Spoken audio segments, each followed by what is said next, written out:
Hello guys, good day to everyone and welcome to Exam Guruji in partnership with Unacademy. আমি প্রীতি সেন আবার চলে এসেছি MCQ আকারে কিছু কারেন্ট অ্যাফেয়ার্স এর প্রশ্ন নিয়ে। আর আমি কালকে ক্লাসটা নিতে পারিনি, তার জন্য সরি। আর আরো একটা জিনিসের জন্য প্রত্যেকটি বন্ধুকে আমি সরি বলে দিতে চাই, আমার গলার কন্ডিশনের জন্য। তাই একটু কষ্ট করে আমার ক্লাসটা দেখে নিও। আর প্রত্যেকটা এমসিকিউর সঙ্গে থাকবে ইনফরমেশন, যারা অলরেডি দেখো তারা জানো, আর যারা জানো না তারা একটু ভিডিওটি শেষ অবধি দেখো। ভালো লাগলে অবশ্যই লাইক করে দিও এবং শেয়ার করে দিও বন্ধুদের সাথে। আর কোন রকমের কোনো প্রশ্ন থাকলে অবশ্যই কমেন্ট বক্সে জানিও। আর এই চ্যানেলে নতুন হলে সাবস্ক্রাইব করে দিও। আর সবাইকে অশেষ ধন্যবাদ আমাকে এইভাবে সাপোর্ট করার জন্য। থ্যাংক ইউ সো মাচ সবাইকে। আজকে প্রথম প্রশ্ন দিয়ে শুরু করা যাক। 1 নম্বর প্রশ্ন, ভারত কোন দেশের সাথে বৃহত্তর মালে সংযোগ প্রকল্পে স্বাক্ষর করেছে? শ্রীলঙ্কা, বাংলাদেশ, মালদ্বীপ নাকি মরিশাস? এখানে যারা জানবে যে মালে কোন দেশের ক্যাপিটাল বা রাজধানী, তাহলে বলতে পারবে এটা হচ্ছে মালদ্বীপের রাজধানী, তাহলে উত্তরটাও পেয়ে যাচ্ছ মালদ্বীপ। মালদ্বীপের সঙ্গে এই প্রকল্পে স্বাক্ষর করছে ভারত, যার জন্য 100 মিলিয়ন ভারতীয় যে টাকা সেটা দেওয়া হচ্ছে, অনুদান করা হবে। এবং এটি সবথেকে রকমের যত রকমের হয়েছে তার মধ্যে সবথেকে বৃহত্তর মালে সংযোগ প্রকল্প, যেটাকে GMCP বলা হয় শর্টে। আর হচ্ছে কি এটা কিসের ওপরে, যদি বলা হয় যে প্রকল্পটা কি যেন, কোনো না কোনো প্রকল্প তো কোনো না কোনো কারণে হয়, তো এটা হচ্ছে ক্রীড়া এবং যুব বিষয়ক সহযোগিতা নিয়ে। আর এটা 4র্থ নম্বরের সমঝোতা স্বাক্ষরিত হচ্ছে মালদ্বীপের সাথে। আর অলরেডি বলে দিলাম মালে মানে হচ্ছে মালদ্বীপের রাজধানী। আরো একটা কথা প্রশ্ন আসতে পারে যে ভারত কোন দেশে একটা ক্রিকেট স্টেডিয়াম তৈরি করছে? ভারত কিন্তু মালদ্বীপে একটা ক্রিকেট স্টেডিয়াম তৈরি করছে। 2 নম্বর প্রশ্ন, সাংহাই সহযোগিতা সংস্থার সদর দপ্তর কোথায়? এটা আমি বলে দিই, একটু নামটা শুনে হয়তো মনে হবে নতুন কিছু, বাট নতুন কিছু নয়, পাশে লিখে দিয়েছি SCO। সাংহাই কর্পোরেশন অর্গানাইজেশনের হেডকোয়ার্টার কোথায়? ঠিক আছে, ভারত, জার্মানি, ফ্রান্স, চীন। উত্তর হচ্ছে চীন। দেখো বাংলাতে কোনো সময় দিয়ে দিলে এমন না হয় যে তোমরা জানো সাংহাই কর্পোরেশন অর্গানাইজেশন মানছি, বাট কোনোদিন যদি বাংলা দিয়েছে যেন ভুল না হয়, তাই জন্য এটা অ্যাড করে দিলাম। ভারত সাংহাই সহযোগিতা সংস্থার শীর্ষ সম্মেলনে অংশ নেবে। শীর্ষ সম্মেলনে ভারতের প্রতিনিধি কে থাকবে? ভারতের প্রধানমন্ত্রী থাকবেন মোদী। এবং সাংহাইয়ের এটি যে সম্মেলন হচ্ছে এটা 20তম সম্মেলন, কিন্তু ভারতের কিন্তু এটা 3য়তম, কারণ ভারতকে অ্যাড করা হয়েছে SCO-তে 2017 সালে। একটু মনে রাখবে, যদি মনে না থাকে নোট করে নেবে, পরীক্ষায় আসতে পারে যে 2017 সালে ভারতকে SCO-তে অ্যাড করা হয়েছিল। আর SCO তৈরি হয়েছিল কবে? 2001 সালে।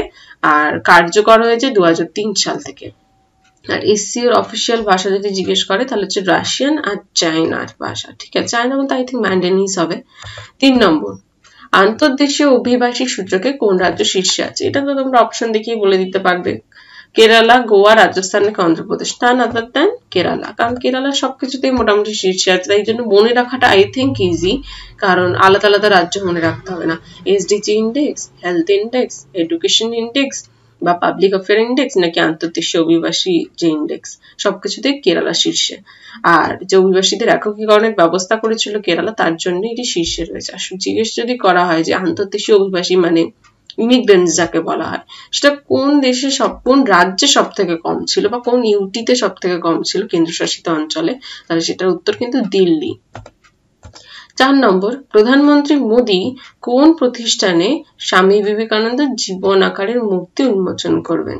জীবন আকারের মূর্তি মানে হচ্ছে হিউম্যান সাইজ, যেটা একটা মানুষের হাইট হয় সেই রকম সাইজেরই মূর্তি উন্মোচন করবেন। অলরেডি অ্যাকচুয়ালি করে দিয়েছেন, তো অ্যান্সার হচ্ছে JNU, জওহরলাল নেহরু ইউনিভার্সিটিতে বৃহস্পতিবারে অলরেডি এই প্রাঙ্গণে এটি উন্মোচন করেছেন হিউম্যান সাইজের স্বামী বিবেকানন্দের মূর্তি। ঠিক আছে, 5 নম্বর প্রশ্ন, কে জাতীয় সবুজ ট্রাইব্যুনালের চেয়ারপারসন? আদর্শ কুমার গোয়েল, MM কুর্তি, বিচারপতি মদন নাকি SA বোবদে? তো এই জাতীয় সবুজ ট্রাইব্যুনালের চেয়ারপারসন আদর্শ কুমার গোয়েল। এবার জেনে নিই এটা কি। জাতীয় ট্রাইব্যুনাল হচ্ছে 30 নভেম্বর অব্দি NCR দিল্লির NCR এর কথা বলা হচ্ছে, ওখানে পুরোপুরি পটকাবাজি বা আতশবাজি ব্যবহার নিষিদ্ধ করেছে। এবং এই যে NGT ন্যাশনাল যেটা গ্রিন ট্রাইব্যুনাল, এর যে চেয়ারপারসন তার নাম হচ্ছে বিচারপতি আদর্শ কুমার গোয়েল। প্রশ্ন কিন্তু এটা আসতে পারে। NGT সমস্ত রাজ্য এবং কেন্দ্রশাসিত অঞ্চলগুলিকে কোভিড-19 এর বর্ধনের সম্ভাবনা বিবেচনায় সমস্ত উৎস থেকে, যত রকম উৎস হতে পারে, বায়ু দূষণ রক্ষার জন্য অভিযান করছে। তোমরা নিশ্চয়ই জানো পাঞ্জাব, দিল্লির ওই এলাকাতে পারেলি বলে, আমি বাংলায় কি বলে এটা জানি না, এটা হিন্দিতে পারেলি বলে, যেটা ওই চাষের পরে ওরা জ্বালিয়ে দেয়, কারণ ওটা যদি না জ্বালিয়ে ওখানে দ্বিতীয়বার চাষ করতে পারবে না। তো ওটাকে ওরা আগুন ধরিয়ে যখন জ্বালিয়ে দেয় তখন প্রচুর পরিমাণে পলিউশন হয়। তো তার জন্য দিল্লি সরকার একটা নতুন জিনিস এনেছে, যেটা পেস্টিসাইড নয়, এক ধরনের ওষুধের মতন, যেটা ছিটিয়ে দিলেই সেই জায়গাতেই সেই যে পুরনো চাষের যেগুলো রয়েছে সেগুলোই আবার সারের মতন পরিণত হয়ে যাবে, তাই জ্বালাতে হবে না। কারণ এই পারেলির জন্য প্রচুর দূষণ হতো, ইভেন দিল্লিতে কিছু দেখা যেত না, দিল্লির যারা রয়েছে প্রত্যেকের লাংসে কোনো না কোনো প্রবলেম রয়েছে, কারণ এখন বাতাস খুবই দূষিত। তো 6 নম্বর প্রশ্ন, পোলাভারাম প্রকল্পটি কোন রাজ্যের সাথে সম্পর্কিত? আসাম, অন্ধ্রপ্রদেশ, হিমাচল প্রদেশ নাকি পশ্চিমবঙ্গ? উত্তর হচ্ছে অন্ধ্রপ্রদেশ। পোলাভারাম নাম শুনে কিন্তু মনে হতে পারে তামিলনাড়ু না কেরালা, বাট নো, অন্ধ্রপ্রদেশ কিন্তু উত্তর। তাই জন্য যদি অপশনে এসেও থাকে মনে রাখবে অন্ধ্রপ্রদেশ। অন্ধ্রপ্রদেশ সরকার সম্প্রতি বলেছে, অন্ধ্রপ্রদেশের কে সিএম আছে একটু কমেন্টে জানাও, 2022-এ খরিফ মৌসুমে পোলাভারাম প্রকল্প এবং অন্যান্য 6টি প্রকল্পের কাজ শেষ করবে বলে জানিয়েছে। তাই মনে রেখো পোলাভারাম কিন্তু অন্ধ্রপ্রদেশ। 7 নম্বর, কর্তারপুর সাহেব করিডোর কোন নদীর উপরে অবস্থিত? সিন্ধু, সতলুজ, রবি, বেয়াস। সিন্ধুর আর কটা ট্রিবিউটারি আছে, মানে সিন্ধুর তো অনেকগুলো ট্রিবিউটারি নদী আছে, তা আর কি কি এখানে অপশনে নেই সেটা আমাকে জানিও। তার উত্তর হচ্ছে রবি। কর্তারপুর সাহেব করিডোরটি রবি নদীর উপরে অবস্থিত, আর এটা কিন্তু পাকিস্তান আর ভারতের মধ্যে রয়েছে, একটা ব্যারিয়ার বলতে পারো। তো ওইটাকে কিন্তু কর্তারপুর সাহেব করিডোরটা 1 বছর আগে তৈরি করা হয়ে গেছে। তো 1 বছর বাদে বলা হয়েছিল এটাকে ওপেন করার কথা, বাট এখনো ওপেন করা হয়নি, কারণ আমরা জানি পাকিস্তানের সঙ্গে আমাদের সম্পর্ক এখনো ঠিক হয়নি, কিছু না কিছু প্রবলেম হচ্ছে। এই করিডোরটাকে কিন্তু ফ্রেন্ডশিপ করিডোরও বলা হয়, যদি কর্তারপুর সাহেব না দিয়ে যদি বলে ফ্রেন্ডশিপ করিডোর তাহলেও কিন্তু মনে রাখতে হবে, ঠিক আছে। 8 নম্বর প্রশ্ন, কোন দেশের রাষ্ট্রপতি মহাত্মা গান্ধীর উপর সচিত্র চিত্র সংকলন উন্মোচন করেছেন? পাকিস্তান, ইসরায়েল, পোল্যান্ড নাকি নেপাল? উত্তর হচ্ছে নেপাল। নেপালের রাষ্ট্রপতি মহাত্মা গান্ধীর উপর এই সচিত্র চিত্র সংকলন উন্মোচন করেছেন। আর উনি বলেছেন মাইল বুঝেকো গান্ধী, যেটার মানে হচ্ছে গান্ধী শিরোনাম যে বইটার নাম যেমন বুঝেছিলাম, ঠিক আছে। তো এটার নাম মাইল বুঝেকো, হয়তো আসবেন, এটা অত ইম্পর্টেন্ট নয়, বাট জেনে রাখা ভালো, কারণ এটা নিউজে যেহেতু ছিল। তো সোমবারে রাষ্ট্রপতি বিদ্যাদেবী ভান্ডারী তার 151তম জন্মদিন উপলক্ষে নেপালি ভাষায় এই কথাটি বলে, মাইল বুঝেকো গান্ধী। 9 নম্বর, কোন রাজ্যটি 2021 সালে আন্তর্জাতিক পাখির উৎসব আয়োজন করবে? মহারাষ্ট্র, কেরালা, উত্তরপ্রদেশ নাকি নাগাল্যান্ড? উত্তর হচ্ছে উত্তরপ্রদেশ।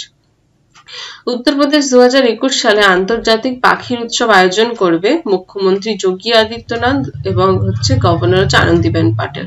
আনন্দীবেন পাটেল কিন্তু আরো একটি রাজ্যের গভর্নর, মধ্যপ্রদেশ। আনন্দীবেন পাটেলের কাছে দুটো রাজ্যের গভর্নরের দায়িত্ব আছে, মধ্যপ্রদেশ এবং উত্তরপ্রদেশ, ঠিক আছে, ভুলে গেলে চলবে না, গভর্নরের প্রশ্ন কিন্তু এসে যায়। 10 নম্বর, কোন ক্রিকেট দল পঞ্চমবারের মতো আইপিএল জিতে? এটা তো খুবই পুরনো হয়ে গেছে, আমি এত লেটে প্রশ্নটা নিয়ে এসেছি, তোমরা এতক্ষণে জেনেও গেছো। তো এটার উত্তর তোমার আর বলার দরকার পড়ে না, মুম্বাই হচ্ছে এর উত্তর। মুম্বাইকে কে স্পন্সর করে? মানে মুম্বাই ইন্ডিয়ান্স এর ক্রিকেট দলটাকে স্পন্সর করে জিও। তা পঞ্চমবারের মতো মুম্বাই আবার জিতে গেছে আইপিএল, ঠিক আছে। আর আইপিএল কোথায় হচ্ছিল আমি আগের দিন জিজ্ঞেস করেছিলাম, তোমরা উত্তর দিয়েছিলাম দেখেছি।